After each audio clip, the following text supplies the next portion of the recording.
Друзья, всем огромный привет, меня зовут Фил, это канал Честный Блог. Сегодня с вами поговорим про ноутбуки, потому что сейчас наступила осень. Осень — это время, во-первых, когда мы начинаем больше работать, больше заниматься, больше учиться. Кто-то в наше время куда-то поехал, ему обязательно нужен какой-нибудь с собой друг. Вот как раз таки про такой ультрабук от компании MSI мы сегодня поговорим. Эта модель называется Modern 14, потому что у нас 14-дюймовая диагональ B11 Mo. Здесь установлен внутри Core i5 11 поколения. Здесь можно установить памяти до 64 гигабайт и SSD-шник до 2 терабайт. И я бы сказал, что это очень классно, потому что ты простыми способами можешь реально улучшить работу и производительность. Он легкий, компактный, весит всего лишь 1,3 килограмма. Здесь много всяких разных слотов по сторонам, в том числе есть и карт-ридер. В общем, давайте я вам расскажу, что он из себя представляет. Меня зовут Фил, это канал Честный Блог. Погнали!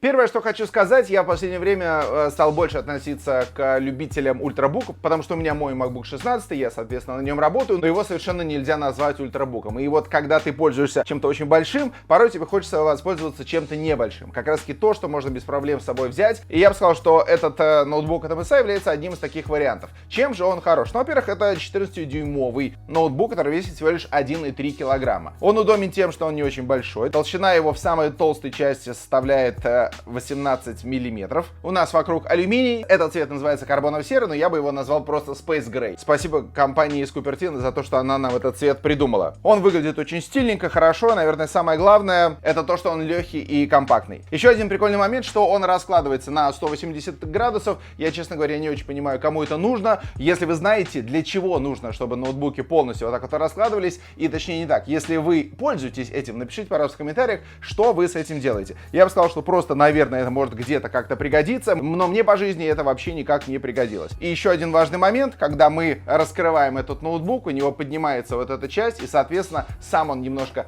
приподнимается для того, чтобы большее количество воздуха попадало сюда, в систему охлаждения, которая находится сзади. Сзади, помимо системы охлаждения, у нас также находятся и динамики. Я могу сказать, что это по большому счету обычные динамики, звучат и звучат. Очень важно, что когда вы что-то будете слушать на этом ноутбуке, чтобы обязательно он находился на какой-то поверхности, потому что вот эти динамики находятся сзади, они должны отбиваться от поверхности и возвращаться обратно. То, что динамики находятся сзади, в этом нет никакой проблемы. Очень многие ноутбуки используют такую же схему, в том числе, например, и макбуки, так что это не должно вас смущать. Что касается самого звука, я бы сказал, что он, просто нормальный звук и все. Для киношек, для видосиков подойдет самое оно. У нас есть клавиатура, она нажимается вполне себе удобно. Я не могу назвать ее сильно тихой, но нормально. Мне нравится, что у нее есть подсветка, и мне нравится ход клавиш. Он такой очень-очень небольшой. Еще мне нравится, честно говоря, что тут, знаете, нет большого количества всяких разных наклеек и так далее. Что касается тачпада, отзывчивый, комфортный. Я могу сказать, что если вы выучите жесты, которые можно использовать на Windows 11, а именно Windows 11 стоит здесь уже из коробки, соответственно, вы можете по полной пользоваться тачпадом. Это хорошо. Что касается самого экрана, я бы сказал, что он окей. То есть у нас есть очень небольшие рамки по бокам, у нас сверху рамка чуть побольше, потому что там встроена камера. Камера у нас на 1 мегапиксель, разрешение 720p, работает тоже хорошо, для видеоконференции, для всего остального подойдет без проблем. Это IPS-экран, разрешение Full HD, яркость у него примерно 300 нит.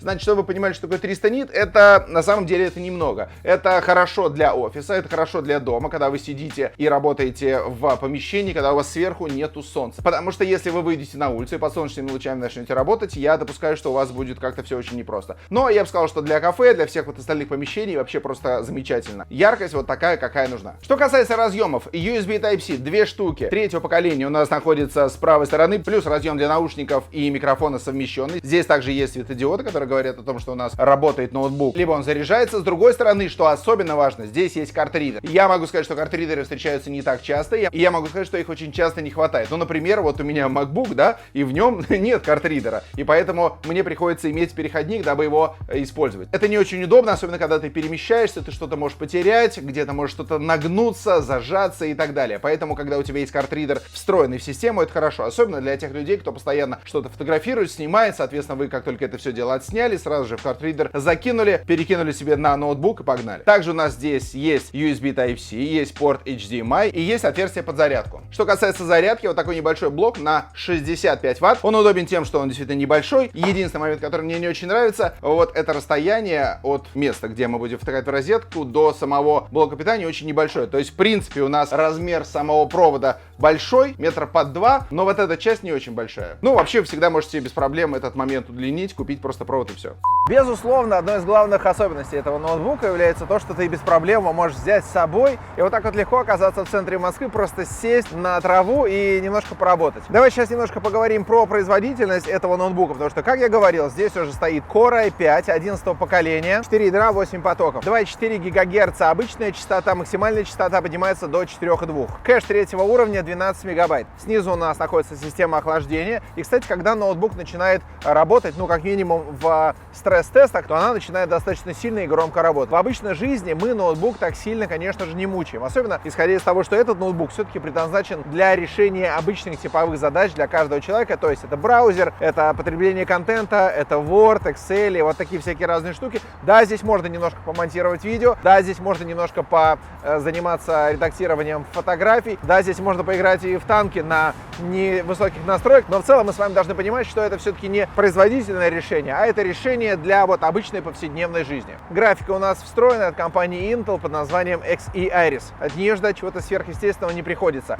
Здесь внутри стоит в базовой комплектации 8 гигабайт оперативной памяти, но у нас есть возможность расширять ее до 64. Чтобы вы понимали, 64 это очень много. И самое главное, я бы сказал, это то, что добавление планок памяти это не сильно дорогое удовольствие. Поэтому вы с легкостью можете усилить и ускорить работу вашего ноутбука. Также у нас здесь есть винчестер на 256 гигабайт. Это не очень большой винчестер, честно говоря. Я бы сразу хотел бы здесь иметь, может быть, 512, а лучше, конечно же, терабайт. Но опять же, и винчестер вы также можете увеличить. Соответственно, все зависит лишь от вашей необходимости. Вы даже сами это можете сделать. В интернете масса инструкций, как это происходит, вскрыть крышку и добавить. Больше ничего не надо. Но если вы боитесь, я думаю, что в любом магазине, где вы будете покупать планки памяти и винчестер, вам с удовольствием рублей за 500 поставят все это внутрь. К слову сказать, винчестер работает на средних скоростях, о чем свидетельствует Crystal Disk Test. Как я уже говорил, в целом вы можете даже немножко заниматься видео и фотокоррекцией на этом ноутбуке, потому что покрытие цветового охвата занимает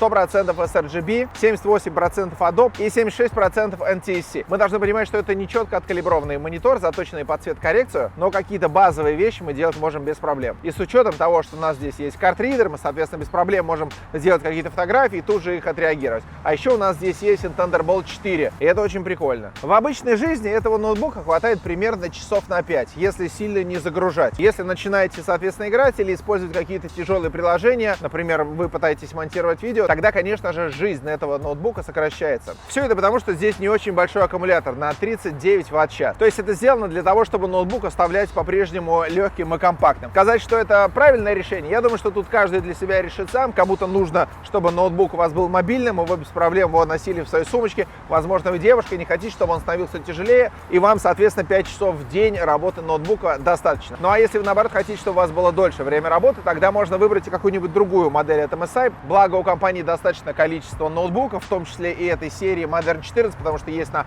Core i3, это на Core i5, есть еще топовый ноутбук на Core i7. Да, я немножко говорил о том, что на нем можно и поиграть. Ну, конечно же, хотите, устанавливайте Fortnite, хотите, устанавливайте танки. Fortnite, конечно же, будет достаточно тяжеловато, даже если мы выставляем самые низкие настройки, в целом бегается трудновато. Ну, а танки идут себе вполне хорошо, так что если вы хотите как-нибудь скоротать время, и у вас есть часик-другой, вообще без проблем можно погонять. Кстати, при работе с тяжелыми приложениями у нас происходит нагрев ноутбука, и нагревается еще и верхняя поверхность клавиатуры. Причем она нагревается неравномерно, ближе к монитору. Она поднимается где-то до градусов 40. Ну а самое холодное место — это тачпад, в районе 30 градусов. В целом, что можно сказать? Исходя из того, что этот ноутбук стоит в районе 42 тысяч рублей, там со скидками, это неплохой вариант для того, чтобы его сейчас приобрести. За 40 тысяч рублей достаточно большое количество разных вариантов, и этот является одним из самых оптимальных. У него хорошая производительность, у него нормальный экран, у него хороший дизайн, он легкий, компактный и вполне себе удобный. Хорошая работа клавиатуры, нормальное звучание, есть картридер, есть Thunderbolt, есть USB Type-C. Короче, в целом он готов для работы. Можно расширять память, можно увеличить SSD-шник,